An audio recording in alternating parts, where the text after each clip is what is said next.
नमस्कार, मी डॉक्टर विजयपुरी, भारतीय आयुर्वेदिक अध्यात्म योगपीठ नाशिक जायगा इथून बोलत आहे. आयुर्वेदिक वनस्पतीचा परिचय आणि उपयोग या माझ्या चॅनलमध्ये आपलं सर्वांचं स्वागत करत आहे. तर आजचा विषय आहे कामुन्या. कामुन्या हे सर्वसाधारण सर्वांच्याच परिचयाचे असू शकतं.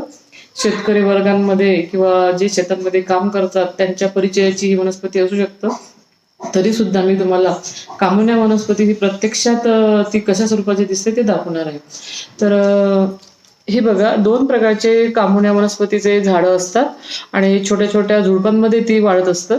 तर बघताना तुम्हाला दोन्ही वनस्पती एकच वाटत असेल. तर याच्यामध्ये दोन प्रकारचे झाडं आहे. तर फळावरून तुम्हाला लगेच लक्षात येईल. हे बघा, हे पाठीमागून बघितल्यानंतर तुम्हाला हे लक्षात येईल. या पद्धतीने हिला हे फळं जे आहे हिला अशा पद्धतीने येतं. आणि दुसरी जी ही कामुन्या आहे तर हिला ही अशा मिऱ्यासारखे फळं येत असतात.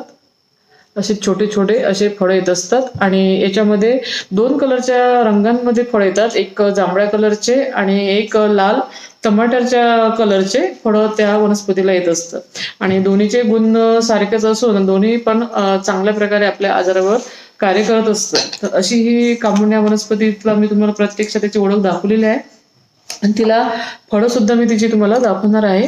तर मी काही फळं तोडून आणलेले आहे. हे फळं कच्चे आहे आणि पिकल्यानंतर ही डार्क जांभळ्या कलरचे किंवा हिरव्या कलरचे, जांभळ्या कलरचे किंवा लाल कलरचे अशा दोन प्रकारच्या कलरमध्ये फळं येत असतात.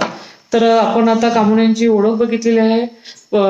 तिला कशा पद्धतीचे फळं येतात ते सुद्धा बघितलेले आहे. आता आपण तिचा कुठल्या कुठल्या व्याधींवर आपण तिचा उपयोग करून घेऊ शकतो ते जाणून घेणार आहे. काही लोकांना वारंवार पचनाचा त्रास होत असतो किंवा जेवण केल्यानंतर पोटामध्ये अक्षरशः दुखत असतं. अशा लहानापासून मोठ्यापर्यंत या वनस्पतीचा आपण उपयोग करून घेऊ शकतो. तर लहान बाळाचं जरी पोट दुखत असेल तरी आपण या कामुन्या वनस्पतीचा 5 ते 10 पानं घेऊन त्याचा अर्धा चम्मच रस काढून सकाळ संध्याकाळ त्या लहान बाळाला आपण दिल्यानंतर त्याचं पोटदुखीमुळे जो त्याला त्रास होत असतो किंवा तो पोटदुखीमुळे जो रडत असतो ते सुद्धा त्याला थांबून बाळ त्याचं रडणं थांबेल आणि त्या आजारापासून त्याला आराम मिळेल. तर काही लोकांना अन्न न पचण्याचा त्रास असतो.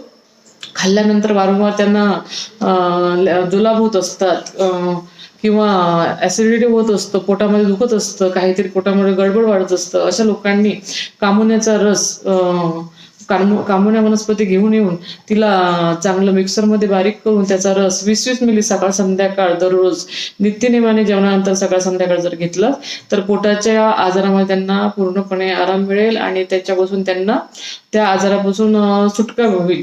तर अशा पद्धतीने आपण पोटाच्या आजारासाठी कामुन्याचा उपयोग करून घेऊ शकतो. तर दुसरा उपयोग आपण कामुन्या वनस्पतीचा पोटाच्या संबंधातच करणार आहे. आपण जेव्हा आपल्या पोटाचे वारंवार आपल्याला समस्या असतात किंवा काही केल्यानं पोटाचा त्रास थांबत नाही, प्लीहा वृद्धी किंवा यकृत वृद्धी झाली असं डॉक्टर जेव्हा सांगतात तेव्हा आपण कामुन्यांचा उपयोग कशा पद्धतीने करून घेऊ तो जाणून घेणार आहे. तर कामुन्या वनस्पतीचं पंचा म्हणजे हे जे आता तुम्हाला व्हिडिओमध्ये झाड दिसत आहे तर याचं सर्वच पंचा आणि याची मुळं हे स्वच्छ धुवून आणून सुकू घालायचे आहे आणि सुकल्यानंतर तिला असं भरड करून मिक्सरमध्ये एका डब्यामध्ये भरून ठेवायचं. एक चम्मच पावडर अर्धा ग्लास पाण्यामध्ये चांगलं उकळायचं आहे आणि ते उकडल्यानंतर 50 ते 60 ml तो काढा सकाळ संध्याकाळ नित्यनेमाने काही दिवस जर आपण सेवन केलं तर वाढलेली प्लीहा वृद्धी असो, यकृत वृद्धी असो, याच्यामध्ये जे वाढलेले असतात किंवा त्याच्यामध्ये इन्फेक्शन झालेलं असतं ते सुद्धा कायमस्वरूपी बरं होईल अशी ही चमत्कारी कामुन्या वनस्पती आहे. आणि बऱ्याच आयुर्वेदिक प्रोडक्टमध्ये किंवा औषधींमध्ये या कामुन्या वनस्पतीचा उपयोग केला जातो. तर काही लोकांना यकृत झाल्यामुळे खूप मोठ्या समस्यामध्ये आपण अडकलेलो आहोत किंवा खूप मोठा आजार झालेला आहे असं त्यांना मानसिक आजार सुद्धा त्याच्यासोबत त्यांना उद्भवत असतं. तर याच्यामध्ये घाबरून न जाता कामुन्या वनस्पतीचा जर आपण वापर केला तर निश्चितच त्याच्यापासून तुम्हाला सुटका मिळेल, आराम मिळेल. जर कामुन्या वनस्पती आपल्याला प्रत्येक वेळेस हिरव्या कलरमध्ये किंवा ताजा रस मिळू शकत नाही तर मी तुम्हाला ज्या पद्धतीने सांगितलं पंचांग करून तुम्ही त्याचा उपयोग करून घेऊ शकता. तर तुम्ही त्या पद्धतीने सुद्धा त्याचा काढा करून घेऊ शकता. पंचांग म्हणजे फळ आलं, पान आलं, फूल आलं त्याचं स्टीम म्हणजे खोड आलं आणि मूळ आलं, याला पंचांग म्हणतात. तर हे आपण ही वनस्पती आपल्या घरामध्ये आणून सुकून सुद्धा आपण तिला एका भरणीमध्ये भरून ठेवू शकतो. आणि ज्यावेळेस आपल्याला अशा पोटाच्या काही आजार उद्भवतात त्यावेळेस आपण तिचा उपयोग निश्चितच करून घ्या, म्हणजे तुम्हाला त्या आजारापासून मुक्तता मिळेल. तिसरा उपयोग आपण कामुण्यांचा कशा पद्धतीने करू शकतो, कुठल्या व्याधींवर करू शकतो तो जाणून घेणार आहे. काही लोकांना वारंवार कावीळ होत असतो, पिलिया होत असतो, किंवा त्याला जॉईंटिस या नावाने त्याला ओळखलं जातं. तर अशा आजारामध्ये आपण कामुण्याचा वापर कसा करून घेऊ शकतो तो जाणणार आहे.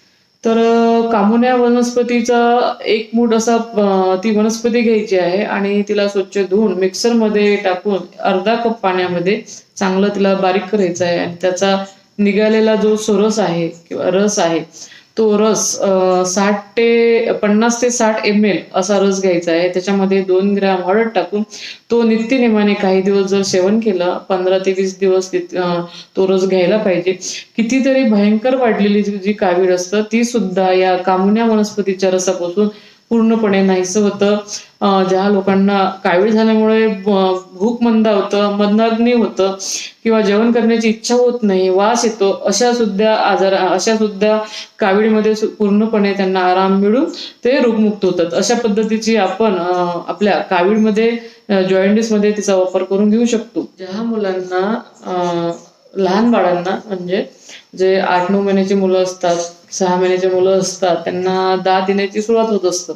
तर अशा वेळेस त्या मुलांना जुलाब लागत असतात, सारखं शी करत असतं, किंवा पोटामध्ये दुखत असतं, हिरड्या चावत असतात. तर अशा वेळेस आपण कामुण्यांचा वापर कसा करून घेऊ शकतो तो जाणणार आहे. तर कामुण्यांचा रस 1 चमच घ्यायचा आहे आणि त्याच्यामध्ये अर्धा चमच आपलं मध एकत्र करून जर आपण हिरड्यांना लावलं आणि काही पोटामध्ये जर दिलं तर त्याला जे वारंवार जे दात येण्यामुळे जे जुलाब होत असतात ते सुद्धा थांबेल आणि दात सुद्धा सहजरित्या निघेल आणि त्याला कुठल्याही पद्धतीने त्याला दात निघताना त्रास होणार नाही आणि जुलाब सुद्धा त्याचे थांबेल. तर अशा पद्धतीने आपण लहान बाळाला सुद्धा या कामुण्यांचा वापर करून घेऊ शकतो. अशी ही कामुण्या वनस्पती चमत्कारिक आराम देणारी आहे, लाभ देणारी आहे, आरोग्य देणारी आहे. जी मी तुम्हाला कामुण्या वनस्पतीची माहिती सांगितलेली आहे ती तुम्हाला निश्चितच आवडली असेल आणि 100% तुम्ही तिचा उपयोग करून बघा. तुम्हाला तुमच्या आजारामध्ये 100% आराम मिळेल. आणि आज जी मी कामुण्याची माहिती सांगितलेली आहे ती आवडली असेल तर माझ्या चॅनलला लाईक करा, शेअर करा, सबस्क्राईब करा. नमस्कार.